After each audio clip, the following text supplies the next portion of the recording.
All right, let's just jump right in. We tend to think of financial statements as these super dry, really complicated documents that are, just for accountants. But what if I told you they're actually a company's most important story? A story that, if you really know how to read it, can reveal some major secrets. Secrets that even big headlines about record profits can completely miss.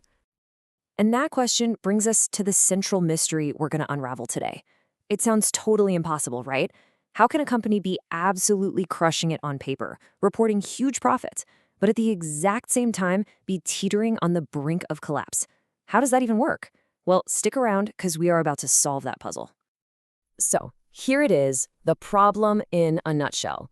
On one side of the coin, you've got the income statement, and it's practically screaming, "Look at us, millions of dollars in profit," a total success story. But then, on the other side, you've got the cold, hard reality. The company is scrambling to find actual cash. They're struggling to pay their suppliers, maybe even their own employees. And this isn't some weird, rare thing. It's a classic business paradox.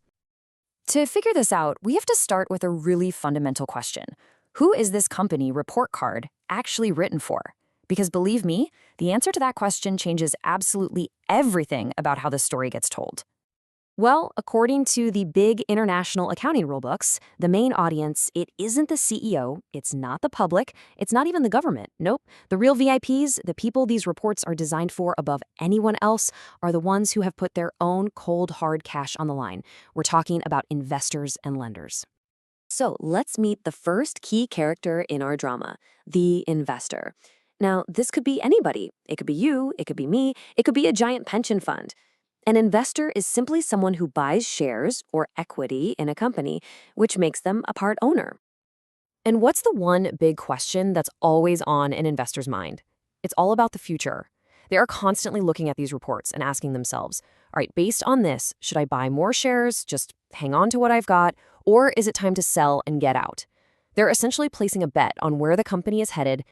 So to answer that big question, investors are basically hunting for clues about growth. They're laser focused on things like profitability and growth potential. They want to know about earnings per share. And this is key. They care about the company's ability to generate cash in the future. They want to read a story about expansion, about growth, about increasing value down the road. Okay, let's bring our second main character onto the stage, the lender. This is your bank or any other institution that's given the company a loan. Now, they've also got money on the line for sure, but their whole perspective is completely different. It's a whole other ballgame. See, the lender's question has nothing to do with exciting future growth. It's all about survival and stability.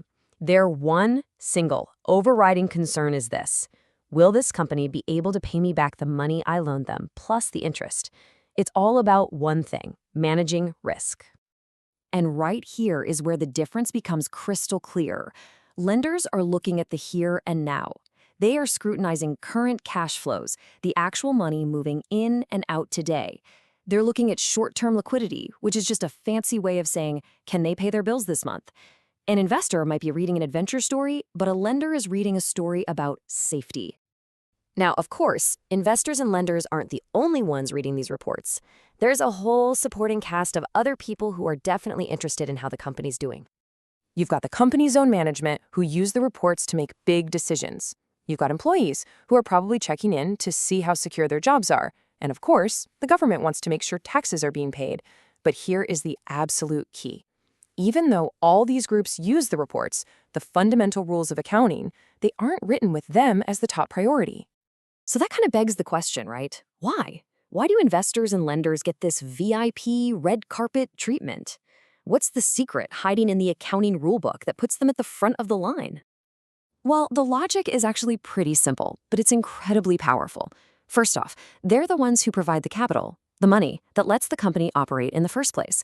Second, they bear the most direct financial risk if the company goes under.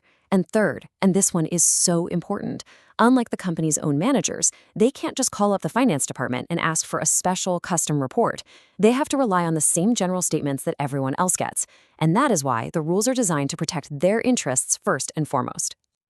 Okay, so now that we know who this story is for and why they get priority, we have all the clues we need to go back and finally solve that mystery from the beginning.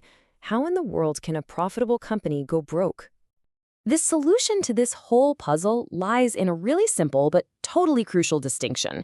See, profit is an accounting idea. There's this thing called accrual accounting, which basically means a company can record a sale and therefore a profit the second it sends out an invoice, even if the customer isn't going to pay that bill for 30, 60, or even 90 days. Cash flow, on the other hand, that's just reality. It's the actual physical cash coming into and going out of the bank account. And here it is. This is our aha moment. Just look at this example. The company's report is showing a fantastic $1 million in profit. An investor who's focused on growth might see that and think, wow, this is great. But the lender, the bank, they look a little deeper. They see the operating cash flow is negative $250,000. What this means is that the company's main business actually spent more cash than it brought in. Now, for a bank whose only real question is, will they pay me back? That negative number is a massive, flashing, critical red flag. All of a sudden, the company's ability to repay that loan looks incredibly risky. And that's our answer. You could say that profit is an opinion, but cash is a fact. So what is the big lesson here? What's the final takeaway? It's that no single number ever tells the whole story. You absolutely have to look at the entire picture. There's a quote that just says it all perfectly. High profit does not always mean strong liquidity. A company needs both of those things to survive, let alone to thrive. Having one without the other is a huge warning sign. Think of profit and cash flow as two different main characters in the exact same story.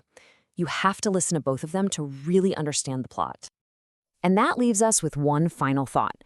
Now that you're in on the secret, the next time you see a big news headline celebrating some company's record profits, what's the very first, most important question you're going to ask yourself? Yeah, I bet it's going to be, but what does their cash flow look like? Thanks for tuning in.